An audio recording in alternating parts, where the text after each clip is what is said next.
On a eu même parfois l'impression, avec Gauthier Ribinski qui a suivi cette prise de parole à mes côtés, que le président américain était somme toute dans une autre dimension.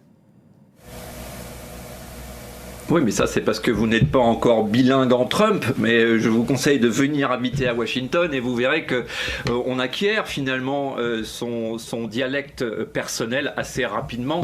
Il ne m'aura fallu qu'une petite dizaine d'années en réalité, puisque c'est vrai, on a assisté à un enterrement de première classe de ce que fut le dialogue international, ni plus ni moins, hein, on en est là. C'est vrai que Donald Trump invente une organisation à son image, comme il invente une communication.